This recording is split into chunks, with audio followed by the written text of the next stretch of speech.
Bom dia, tudo bem? Oitavo ano, tudo bem com vocês? Eu vou fazer a correção do capítulo 7 com vocês, tá? Eu vou tentar acessar aqui o material virtual para vocês acompanhar, tá? Aí,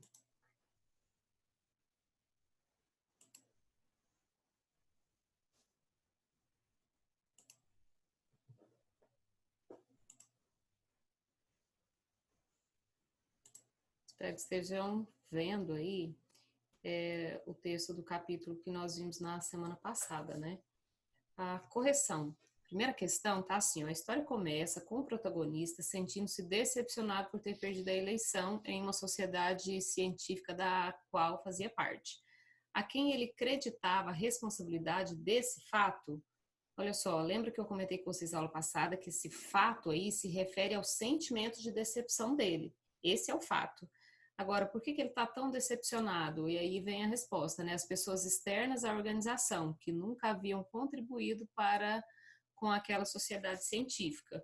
Ou seja, o fato que é a decepção dele, né? O crédito da decepção dele está no fato de pessoas externas à organização ter vencido a eleição, porque ele era um homem que estava lá há muito tempo e não teve o valor reconhecido, tá? A questão 2 fala assim, ó, no dia seguinte, notando o marido muito abalado, a mulher dele logo tentou consolá-lo. Qual a visão dela acerca de determinados membros da sociedade científica, quer dizer, qual é a opinião da mulher sobre essas pessoas, né? Ela os considerava vaidosos e invejosos. Fala lá no texto, você pegou uma informação explícita, né? Na letra B, que argumentos ela usou para tentar reequilibrar o marido? Uma resposta esperada. Ela o alertou de que a vida familiar dele era mais importante do que vencer a eleição. Afirmou que muitas pessoas só participavam da sociedade por vaidade e que ele, muito ocupado com suas obrigações, havia se tornado ranzinza, esquecido de passar tempo com o filho e dos passeios em família. Então, essa é uma resposta esperada. Se você montou sua resposta com palavras diferentes, mas com essa ideia principal aqui, pode deixar, tá? Não precisa estar idêntico aí o que está aí, né? A questão 3 pede para você destacar essa expressão em negrito aí, né? Semente em bom terreno. O que ele quis dizer com a expressão em destaque? Nós vimos, né, na semana passada.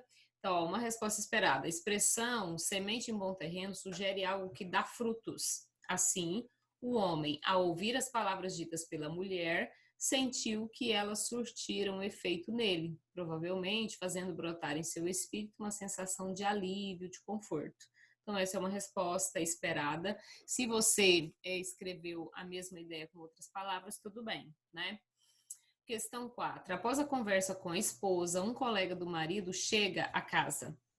Mesmo antes de saber o que ele diria, alguns sinais citados pelo narrador revelaram que não seriam boas novas.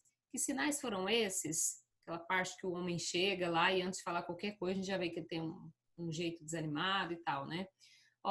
Uma resposta esperada. A expressão do colega, que demonstrou tratar-se de uma visita de pêsames, e a voz rouca, que não demonstrava animação ou desejo de levantar o espírito do outro. Então, essa é uma possível resposta. Se você trabalhou com outras palavras, essa mesma ideia, ok, tá?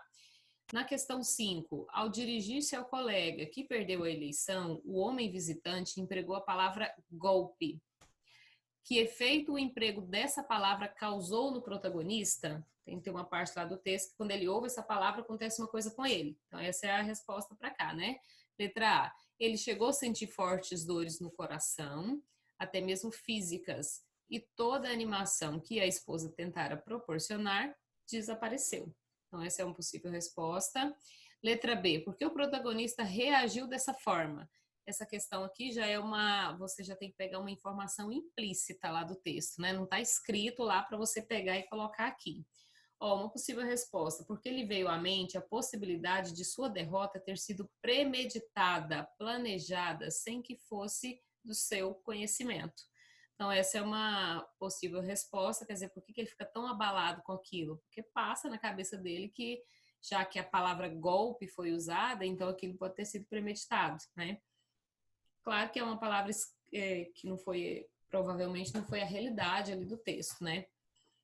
Na questão 6, o colega visitante, enfim, apresentou-se como o amigo das horas más. Que sentido ele próprio agregava a esse título? Ele próprio, esse amigo, esse colega que chega lá na casa dele, né?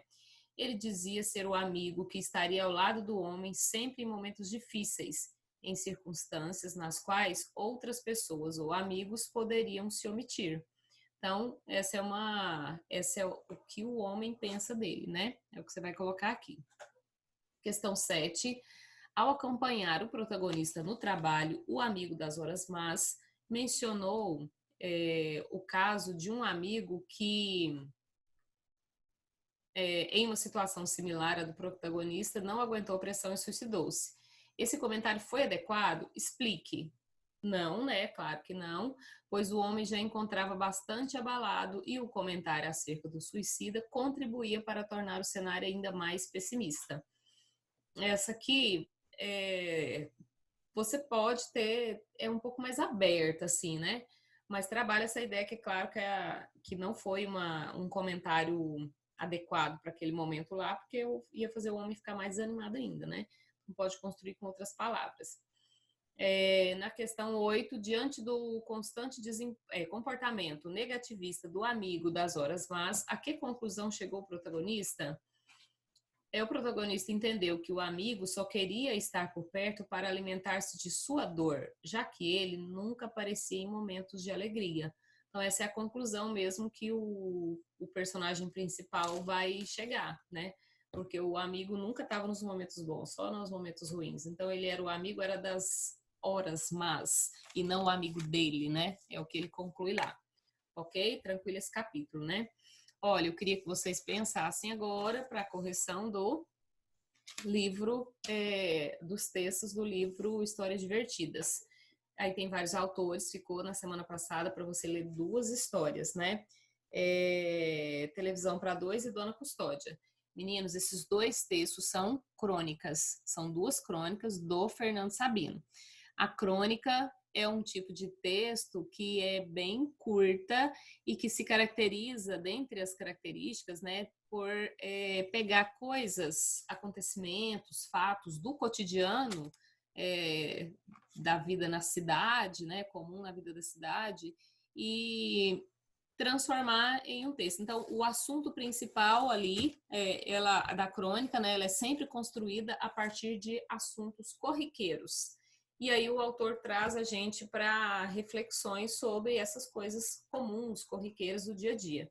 No caso de todas as histórias desse livro, ela tem um viés de humor, por isso tem histórias divertidas, né? Esse divertidas aí, porque todas as histórias estão relacionadas de certa forma, né? Tem um certo teor de humor aí, tá?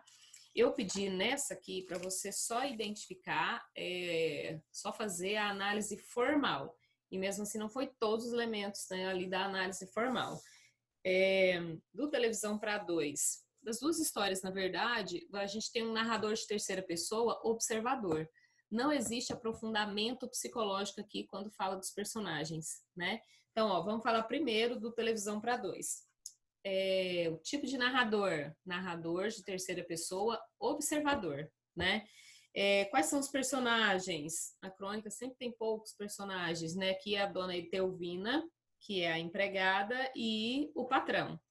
Qual é o tempo e qual é o espaço? O tempo você vai dizer que é um tempo cronológico, não tem uma marcação específica ali, mas tem uma sequência dos fatos, né? Tem o início, meio e fim, não tem uma lembrança. Se fosse um momento em que tivesse lá a história acontecendo na mente do personagem e tal, seria um tempo psicológico. Não é o caso aqui, é o tempo cronológico, tá? E o espaço é a casa, tá? Essa história, ela traz uma reflexão sobre uma coisa do cotidiano, que é a relação ali da família, do dono ali da casa, né, que no caso, com a empregada. e traz a reflexão sobre uma situação que pode acontecer e que acontece em muitos casos, é que às vezes a pessoa não tem liberdade dentro da própria casa. Tem isso, né, o caso do patrão de não ter liberdade dentro da própria casa, e por outro lado de a empregada, a funcionária ter um excesso de liberdade conforme o tempo vai passando, conforme a convivência vai se delongando o tempo ali naquela família e há um excesso de liberdade. E são casos corriqueiros possíveis de acontecer, que acontece na realidade, no dia a dia das pessoas, e ele trouxe isso, ele construiu essa história fazendo a reflexão sobre esse ponto, né? Sobre esse aspecto da vida cotidiana. O texto Dona Custódia, ele também tem uma narração de terceira pessoa, é um narrador observador também, não há um aprofundamento psicológico ali. O personagem ali também é o patrão e essa Dona Custódia. O espaço é a casa e o tempo também é um tempo cronológico. Então, a análise formal é isso. Agora, se eu pedir para você pensar nos aspectos temáticos aqui, o que a gente tem ali? Essa dona Etelvina, essa dona Custódia, lá no início do texto, já é falado que ela é uma mulher, o moço, dono da casa lá, já fala que ela não tinha lá muito jeito de empregada, né? Mas aí ela vai dando conta do serviço, das coisas e tudo, e acontece um determinado momento lá, acontece que ele flagra ela recebendo as amigas lá na casa dele, né? A reflexão aqui, a gente pode, se eu pedisse para você, faça a análise temática dessa crônica, a reflexão é sobre o quê? É sobre um aspecto aqui da realidade, que é o fato de, às vezes, as pessoas terem dificuldade de assumir os seus fracassos para os outros, né?